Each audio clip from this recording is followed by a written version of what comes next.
I wanted to make this audio to mark a time of surrender in my life. God has been asking me to surrender, and I've done multiple versions of that, of what I thought surrendering looked like.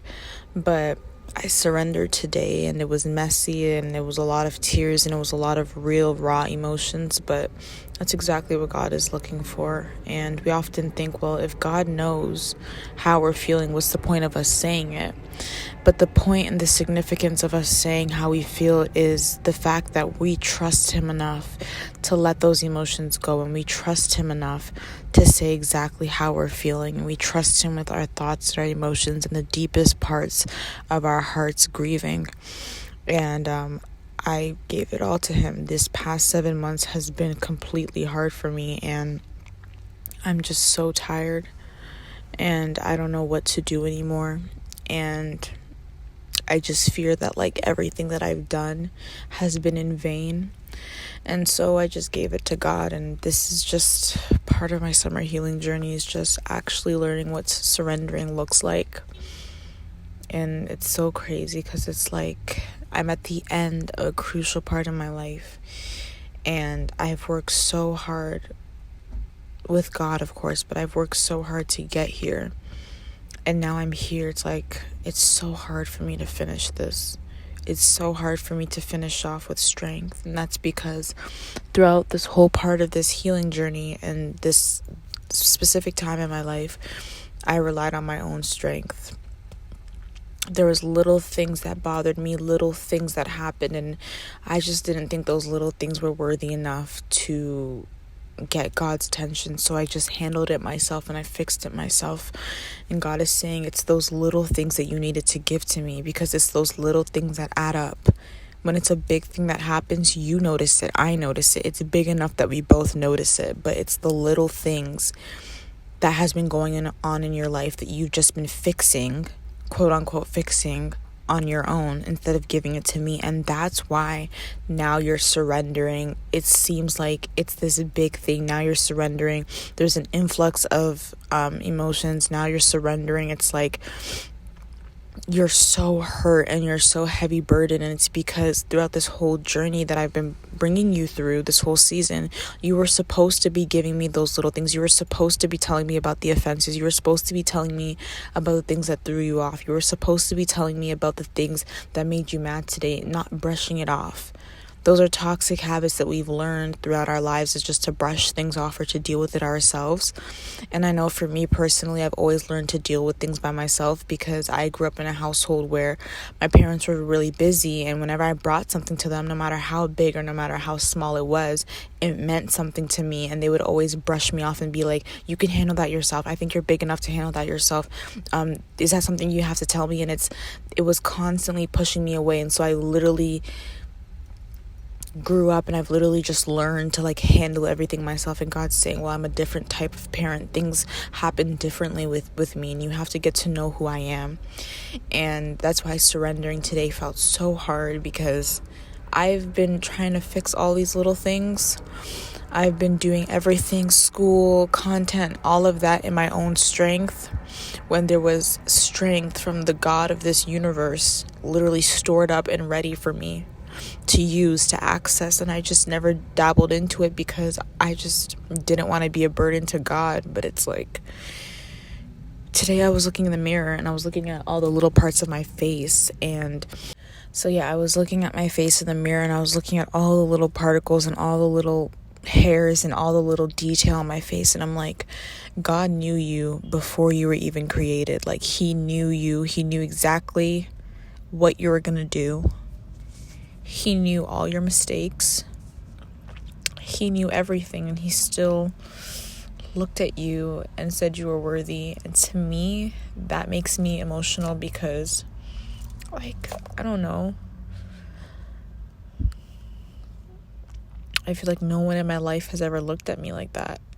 So often when we're used to toxic situations, or often when we're used to being treated poorly, we get comfortable in it. We get comfortable with always arguing. We get comfortable with always being told that we're not enough. We've just heard it so much that it just becomes so familiar.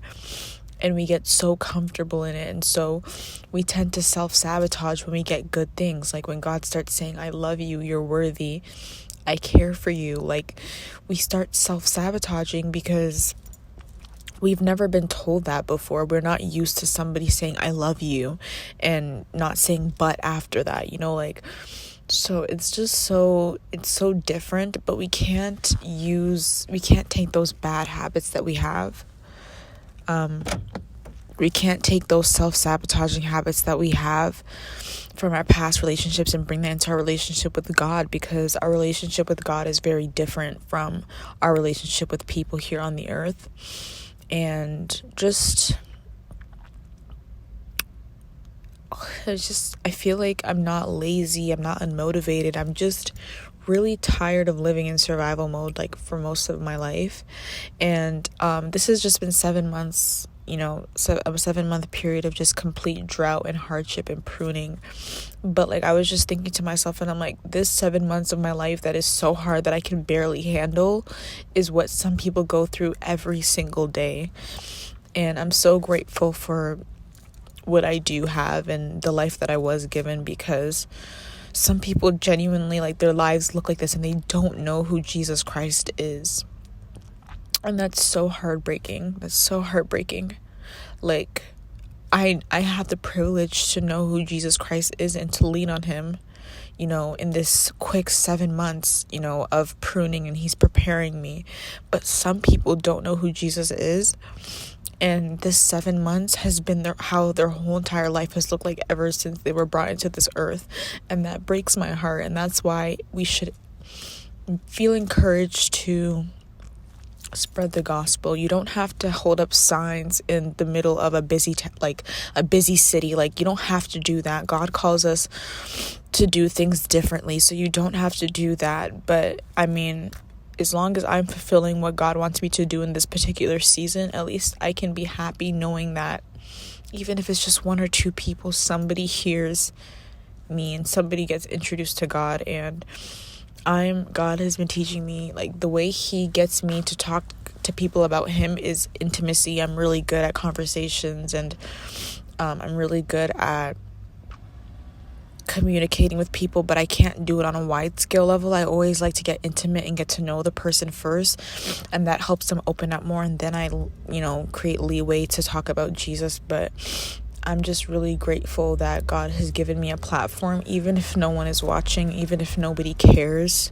I'm making him happy. And it's so crazy because in like this real world, I felt like I had to do everything to make my parents happy. And no matter what I did, they still weren't happy. It was always, okay, you did good, but more. And it was never, I'm proud of you. Just thank you for even recording today. Thank you for even doing this. But God is constantly on our side.